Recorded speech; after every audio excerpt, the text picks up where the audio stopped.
खेती बाड़ी के समय गांव के किसान सिरचन की गिनती नहीं करते। मैंने शुरू किया है पाठ क्रमांक 10 पन्ना नंबर 42 के ऊपर ठेस कहानी, जो पूरक पठन के अंतर्गत आती है। पूरक पठन यह एनुअल एग्ज़ाम में यानी वार्षिक परीक्षा में 4 अंकों को होता है। पहली इकाई का एक पूरक पठन, दूसरी इकाई का पूरक पठन, 2 पूरक पठन आते हैं 8 अंकों के लिए। और इसीलिए दोनों भी विभाग के दोनों भी पूरक पठन बिल्कुल आसान है। क्या होता है इसके अंतर्गत? तो एक तो इसके ऊपर कृतियाँ लिखनी होती है 4 अंकों की, और उसके बाद उसके नीचे स्वमत प्रकट करना है पाठ के आधार पर। इस तरह 4-4 अंकों का यानी 8 अंकों का यह प्रश्न इसके ऊपर आता है। इस पाठ का मैं अब प्रकट वाचन तुम्हें कराकर दिखाना चाहती हूँ। तो खेती बाड़ी के समय गांव के किसान सिरचन की गिनती नहीं करते। लोग उसको बेकार ही नहीं बेकार समझते हैं, इसलिए खेती खलिहान की मजदूरी के लिए कोई नहीं बुलाने जाता है सिरचन को। क्या होगा? उसको बुलाकर दूसरे मजदूर खेत पहुंचकर 1/3 काम कर चुकेंगे, तब कहीं सिरचंद राय हाथ में खुरपी डुलाता हुआ दिखाई पड़ेगा, पगडंडी पर तौल तौल कर पाँव रखता हुआ धीरे धीरे। मुफ्त में मजदूरी देनी हो तो और बात है।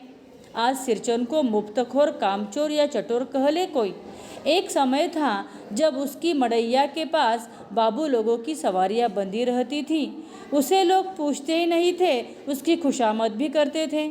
अरे सिरचंद भाई, अब तो तुम्हारे ही हाथ में यह कारीगरी रह गई है। सारे इलाके में एक दिन का समय निकाल कर चलो। बड़े भैया की चिट्ठी आई है शहर से, सिरचंद से एक जोड़ा चीक बनाकर भेज दो। मुझे याद है मेरी माँ जब कभी सिरचंद को बुलाने के लिए कहती, मैं पहले ही पूछ लेता भोग क्या क्या लगेगा। मैं हंसकर कहती, जा जा बेचारा, मेरे काम में पूजा भोग की बात नहीं उठाता कभी। पड़ोसी गांव के पंचानंद चौधरी के छोटे लड़के को एक बार मेरे सामने ही बेपानी कर दिया था सिरचंद ने। तुम्हारी भाभी नाखून से खांट कर तरकारी परोसती हैं और इमली का रस डालकर कढ़ी तो हम मामूली लोगों की घरवालियाँ बनाती हैं। तुम्हारी भाभी ने कहाँ से बनाना सीखी हैं? इसलिए सिरचंद को बुलाने के पहले मैं माँ से पूछ लेता। सिरचंद को देखते ही माँ हुलस कर कहती, आओ सिरचंद, आज नैनू मत रही थी तो तुम्हारी याद आई। घी की खखरन के साथ चूड़ा तुमको बहुत पसंद है ना? और बड़ी बेटी ने ससुराल से संवाद भेजा है, उसकी ननंद रूठी हुई है मोती की शीतल पार्टी के लिए। सिरचंद अपनी पनियाई जीभ को संभाल कर हंसता, घी की सौंधी सुगंध सूंघ कर ही आ रहा हूँ काकी, नहीं तो इस शादी ब्याह के मौसम में दम मारने की भी छुट्टी कहाँ मिलती है। सिरचंद जाति का कारीगर है। मैंने घंटों बैठकर उसके काम करने के ढंग को देखा है। एक एक मोती और पटेर को हाथ में लेकर बड़े जतन से उसकी कुच्ची बनाता, फिर कुच्चियों को रंगने से लेकर सुतली सुलझाने में पूरा दिन समाप्त। फिर काम करते समय उसकी तन्मयता में जरा भी बाधा पड़ी कि गेहूं सांप की तरह फुफकार उठता। फिर किसी दूसरे से करवा लीजिए काम। सिरचंद मुँहजोर हैं, कामचोर नहीं। बिना मजदूरी के पेट भर भात पर काम करने वाला कारीगर। दूध में कोई मिठाई न मिले तो कोई बात नहीं, किंतु बात में जरा भी झाला वह नहीं बर्दाश्त कर सकता।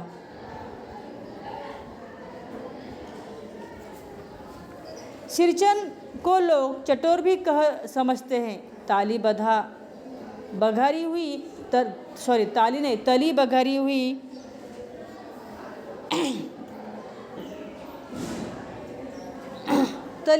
हुई तरकारी, दही की कड़ी, मलाई वाला दूध, इन सब का प्रबंध पहले कर लो, तब सिरचंद को बुलाओ। धूम हिलाता हुआ हाजिर हो जाएगा। खाने पीने में चिकनाई की कमी हुई कि काम की सारी चिकनाई खत्म। काम अधूरा रखकर उठ खड़ा होगा। आज तो अब कपाली दर्द से माथा टनटना रहा है, थोड़ा सा रह गया है, किसी दिन आकर पूरा कर दूंगा। किसी दिन माने, कभी नहीं। मोथी घास और पटेर की रंगीन शीतल पाटी, बांस की तिलियों की झिलमिलाती चीख, सतरंगे डोर के मोड़े, भूसी चुन्नी रखने के लिए मूंछ की रस्सी के बड़े बड़े जाले, हलवाओं के लिए ताल के सूखे पत्तों की छतरी टोपी तथा इसी तरह के बहुत से काम हैं जिन्हें सिरचन के सिवा गांव में और कोई नहीं जानता। यह दूसरी बात है कि अब गांव में ऐसे कामों को बेकाम का काम समझते हैं लोग।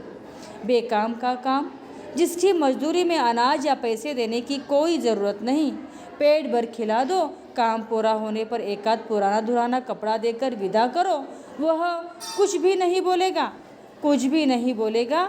ऐसी बात नहीं, सिरचन को बुलाने वाले जानते हैं, सिरचन बात करने में भी कारगर हैं। महाजन टोले के भज्जू महाजन की बेटी सिरचन की बात सुनकर तिलमिला उठी थी।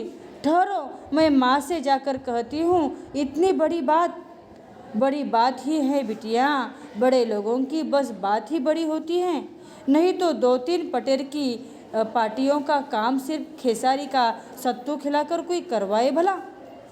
यह तुम्हारी माँ ही कर सकती है बबुनी, सिरचन ने मुस्कुराकर जवाब दिया था। इस बार मेरी सबसे छोटी बहन पहली बार ससुराल जा रही थी। मानू के दूल्हे ने पहले ही बड़ी भाभी को लिखकर चेतावनी दे दी है। मानू के साथ मिठाई की पतीली न आए कोई बात नहीं, 3 जोड़ी फैशनेबल चीक और पटेर की 2 शीतल पाटियों के बिना आएगी मानू तो? भाभी ने हंसकर कहा, बैरंग वापस। इसलिए 1 सप्ताह पहले से ही सिरचन को बुलाकर काम पर तैनात करवा दिया था माँ ने। देखो सिरचन, इस बार नई धोती दूंगी, असली मोहर छाप वाली धोती। मन लगा कर ऐसा काम करो कि देखने वाला देखते ही रह जाए। पान जैसी पतली छुरी से बांस की तिलियां और कमनियों को चिकनाता हुआ सिरचन अपने काम में लग गया। रंगीन सुतलियों में झब्बे डालकर वह चिन बुनने बैठा। 1.5 हाथ की बिनाई देखकर ही लोग समझ गए कि इस बार एकदम नए फैशन की चीज़ बन रही है। मजली भाभी से नहीं रह गया, पर्दे की आड़ से बोली, पहले ऐसा जानती थी कि मोहर छाप वाली धोती देने से ही अच्छी चीज़ बनती है तो भैया को खबर कर भेज देती। काम में व्यस्त सिरचन के कानों में बात पड़ गई। बोला, मोहर छाप वाली धोती के साथ रेशमी कुर्ता देने पर भी ऐसी चीज़ नहीं बनती बहुरिया। मानू दीदी काकी की सबसे छोटी बेटी, मानू दीदी का दूल्हा अफसर आदमी है। मजली भाभी का मुंह लटक गया। मेरी चाची ने फुसफुसा कर कहा, किससे बात करती है बहू?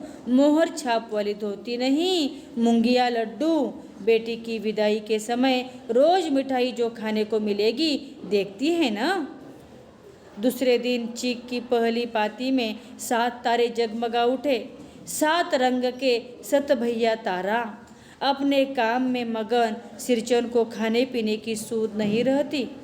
चीक में सुतली के फंदे डालकर उसने पास पड़े सूप पर निगाह डाली। चिवड़ा और गुड़ का एक सूखा ढेला। मैंने लक्ष्य किया, सिरचन की नाक के पास 2 रेखाएं उभर आई। मैं दौड़कर माँ के पास गया। माँ, आज सिरचन को कलेवा किसने दिया है? सिर्फ चिवड़ा और गुड़। माँ रसोई घर के अंदर पकवान आदि बनाने में व्यस्त थी। बोली, अरे मजली, सिरचन को बूंदिया क्यों नहीं देती? बूंदिया मैं नहीं खाता काकी। सिरचन के मुंह में चिवड़ा भरा हुआ था। गुड़ का ढेला सूप में एक किनारे पर पड़ा रहा अछूता। माँ की बोली सुनते ही मजली भाभी की भौवें तन गई। मुट्ठी भर बूंदिया सूप में फेंक कर चली गई। सिरचन ने पानी पीकर कहा, मजली बहू रानी, अपने मैके से आई हुई मिठाई भी इसी तरह हाथ खोलकर बांटती है क्या? बस मजली भाभी अपने कमरे में बैठकर रोने लगी। चाची ने माँ के पास जाकर कहा, मुंह लगाने से सिर पर चढ़ेगा ही। किसी ने नैहर ससुराल की बात क्यों करेगा यह? मजली भाभी माँ की दुलारी बहू हैं। माँ तमक कर बाहर आई। सिरचन, तुम काम करने आए हो, अपना काम करो। बहुओं से बदकुट्टी करने की क्या ज़रूरत? जिस चीज़ की ज़रूरत हो मुझसे कहो। सिरचन का मुंह लाल हो गया। उसने कोई जवाब नहीं दिया। बांस में टंगे हुए अधूरे चिक में फंदे डालने लगा। मानो पान सजाकर बाहर बैठक खाने में भेज रही थी। चुपके से पान का एक पीड़ा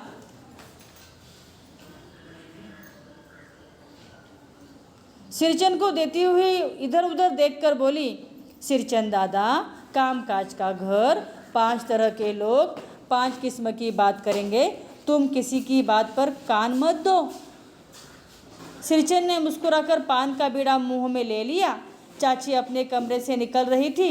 सिरचन को पान खाते देखकर अवाक हो गई। सिरचन ने चाची को अपनी ओर अचरज से घूरते देखकर कहा, छोटी चाची, ज़रा अपनी डिबिया का गमकौवा जर्दा खिलाना, बहुत दिन हुए। चाची कई कारणों से जली भुनी रहती थी। सिरचन से गुस्सा उतारने का ऐसा मौका फिर नहीं मिल सकता। झनकती हुई बोली, तुम्हारी बड़ी हुई जीभ में आग लगे, घर में भी पान और गमकौवा जर्दा खाते हो, चटोर कही के। मेरा कलेजा धड़क उठा। हो गया सत्यानाश। बस सिरचन की उंगली में सुतली के फंदे पड़ गए। मानो कुछ देर तक वह चुपचाप बैठा पान को मुंह में घुलाता रहा। फिर अचानक उठाकर पिछवाड़े पीक थूक आया। अपनी छुरी, हंसिया वगैरह समेट संभाल कर झोले में रखे टंगी हुई अधूरी चीख पर एक निगाह डाली और हनहनाता हुआ आंगन से बाहर निकल गया। मानो कुछ नहीं बोली, चुपचाप अधूरी चीख को देखती रही। सातों तारे मंद पड़ गए। माँ बोली, जाने दो बेटी, जी छोटा मत कर मानो, मेले से खरीद कर भेज दूंगी। मैं सिरचन को मनाने गया। देखा एक फटी हुई शीतल पाटी पर लेटकर वह कुछ सोच रहा है। मुझे देखते ही बोला, बबुआ जी, अब नहीं, कान पकड़ता हूँ, अब नहीं। मोहर छाप वाली धोती लेकर क्या करूँगा? कौन पहनेगा? ससुरी खुद मरी, बेटे बेटियों को ले गई अपने साथ। बबुआ जी, मेरी घरवाली जिंदा रहती तो मैं ऐसी दुर्दशा भोगता। यह शीतल पाटी उसी की बुनी हुई है। इस शीतल पाटी को छूकर कहता हूँ,